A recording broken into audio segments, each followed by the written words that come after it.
vatandan ayrılıp muhacirat yaşayotganımgımı bir qancha yil bo'ldi.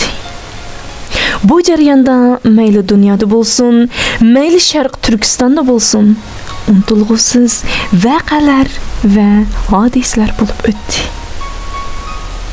Men vatandan ayrılıp erkin dünya qadam besib, hür erkin bir millatni, mustaqil bir davlatni ko'rib, o'z milliy bayrog'i ostida yashagan bir millatning g'ururini his qilib, vatan so'zining haqiqiy ma'nosini tushungan edim va bir qancha kun o'tmayla vatanga erkinlik bo'lgan intilish tuyg'ularimni xotiramga tuvandagidek yozib qo'ygan edim. Men ulug' bechora vatanimdan ayrılıp o'zgilar yurtida sarson hayot boshlaganimga bir qancha kun bo'lib qoldi.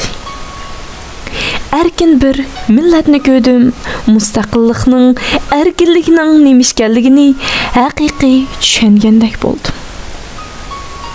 Bir tarafdan o'z bayrog'i ostida mag'rur yashayotgan bu millatga qarab masligim kelsa, yana bir tarafdan menda bir hasad qo'zg'aldi. Xalqimning dahshatlik, ichinishli holatlari, yosh qalbimdagi hasrat, ichinish tuyg'ularini texim ulg'aytmoqda. Men tug'ilgandan tartibla millatimning ichinishli ohu faryodlarini, nola bilan ochiq ingrashlarni anglab kelyapman. Bu hasrat nadomatlar, ochiq ingrashlar minut pasaygini yo'q. Tinqsiz, nimjam bo'lib qoldi, ammo Uyg'ur o'lmadi. Hatto ba'zida ochiq chiqrashlar o'rniga jangovar kurash marshlarini to'lashdi. Dermansiz holatdan jangovarlik o'tib, inqilob signallarini chaldi.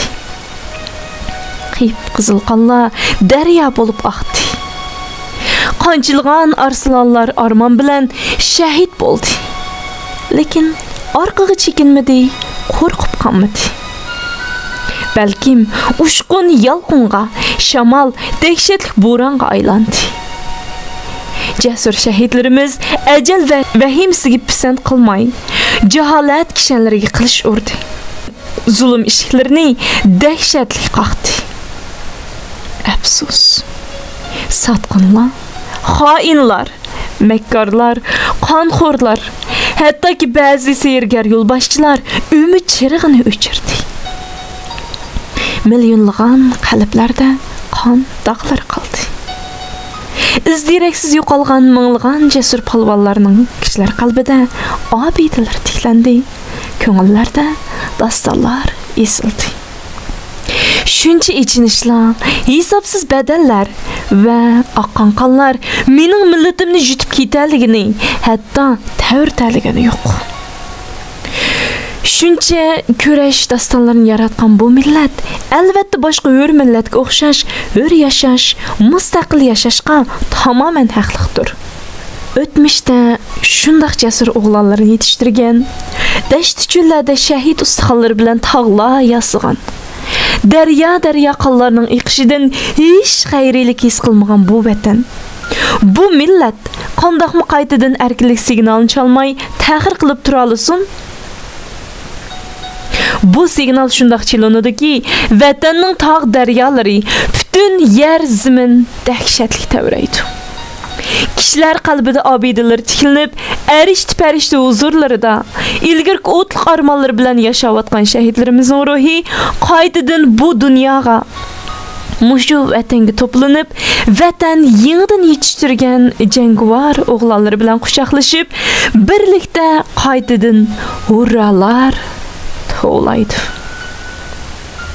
Azadlık tuğlarını kötürüp hurralar bilen ketiyotgan şu tevrenmez mert azmatlar ichida men mi bo'laman? Şu minutla hayatımның eng qimmatli, eng qadrli xotirasi va armonsiz vaqtlardan bo'ladi. Shu chaqda o'zimni chin inson deb hurmat qilaman.